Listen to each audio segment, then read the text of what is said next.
I consider myself kind of jaded when it comes to motorcycles because we're here at the New England Motorcycle Museum, surrounded by stunning motorcycles of all generations, all the way back to the 20s up to 2024. So we got 100 years of the most fantastic bikes you've ever seen in a row of 13 or 14 world-class British bikes, Triumphs and Matchless and BSAs. And in fact, we have one Bonneville that a guy spent $40,000 restoring, a 65 Bonneville that's on display in the museum. Country Motor Cars did the restoration for him in Connecticut, and they charged him a fortune for it, but it's beautiful. But anyways, I'm telling you that because I am kind of jaded. So when I saw this thing, when it rolled off the truck from California, I was like, oh my God, this thing's absolutely freaking beautiful. If you know what you're looking at, this is a 2-year only 79 Bonneville Special. It came right from the factory with these Leicester mag wheels, which have like a polished lip and painted black center. They're lightweight aluminum wheels, and just beautiful, beautiful profile of this bike with the slightly stepped seat and the black and silver. It's a custom paint job, and the paint job matches the polished aluminum and the finish of the bike beautifully. It's just a stunning, beautiful, beautiful piece. Has the original seat, all the original running gear, including the 2-in-1 dual exhaust on the bike. It's well sorted. It runs beautifully. It just has 14,660 miles on it. Has the original bars, original chrome fenders. All the chrome's original. All the aluminum is polished beautifully. Everything works. The turn signals, the high beam, the low beam, the rear brake light. Starts easily. It's been completely gone through mechanically. The carbs were professionally rebuilt and cleaned. The tank was cleaned out. You see it has all new drain hoses on the carburetors. It has a brand new battery in it. The valves were adjusted. This has electronic ignition, so it's given a major tune-up, new plugs, new oil, carb clean, fresh ethanol-free fuel. Then it went through the detail shop for what we call a rotisserie detail. So it's ready to go right to the show, right to the floor of the museum. That's where it'll be on display if you want to come check it out. Just a beautiful piece.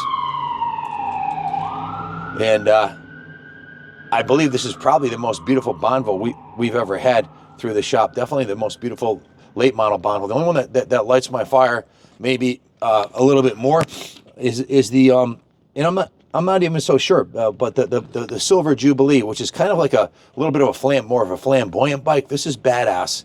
The Silver Jubilee is kind of lighter colors, very limited production bike. They only made 1,000 of them. I heard there was about 3,000 of these made.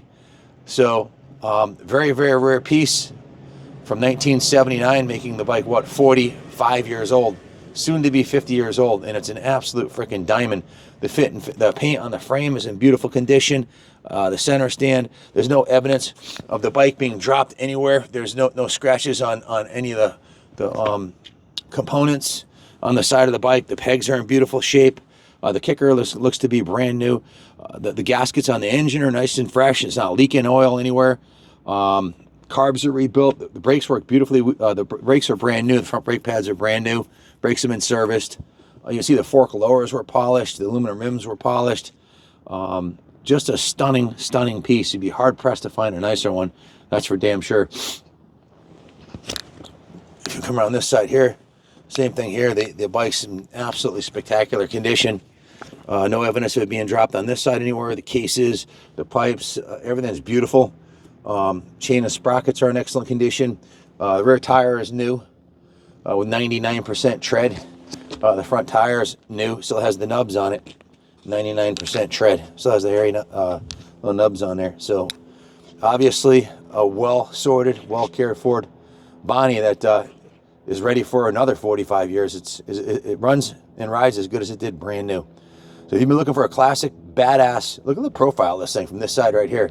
From this angle, that's the money shot right there. Absolutely freaking beautiful. If you have any questions about it, give us a call, 860-454-7024. We can ship this bike anywhere in the world for you. We ship hundreds of bikes in and out every month from the museum and from Kaplan Cycles here. So we also offer financing in-house through Freedom Road, and we will take trades. You want to put a beauty under the tree that any Triumph aficionado would be pleased to have. Well, look at the finish on the gas caps, just beautiful. The center panel is perfect. All the nuts and bolts are in really nice shape and clean. This is from Southern California, man. It's a Southern California belt. There's no rusty bolts on it, or there's no pitting on the chrome. If you look quite often in the Northeast here, they'll be pitting on the chrome. It's rare to find them like this, man. This one's a diamond. I don't think you'll find a nicer one anywhere. And that's coming from a guy who has a museum with a row of museum quality British bikes right here at the New England Motorcycle Museum. If you have any questions about it, call us 860-454-7024. And this one's definitely a diamond, in Kaplan America approved for sure. Take a look under the seat here. Look at this, guys. It looks freaking brand new. I hadn't looked under here yet. And of course, brand new battery with a tender lead. The bottom of the seat looks brand new. Everything's freaking perfect on this bike from top to bottom. From the bottom of it to top. You couldn't buy a $4,000 or $5,000 average shape one and turn it into this. You'd have to do a frame off, and it would cost you, well, to frame off a 79, you're looking at 120 to 150 hours labor. At current shop rates, which were 150 an hour in this area, it would be obscenely expensive. Over 15 grand to do a frame off on one. So this one's as good as it gets. Look at the Bonneville special. See this badge right here? It's almost like 3D. It's like if you look closely, it's like a those are embossed, or there's like the Bonneville letters kind of stick. They're about, I don't know, maybe 1/8 of an inch thick, and then it's covered in this thick plastic with the special logo. It's really well done. Triumph really nailed it on this piece. Thanks for watching. Long live the king, and God bless America.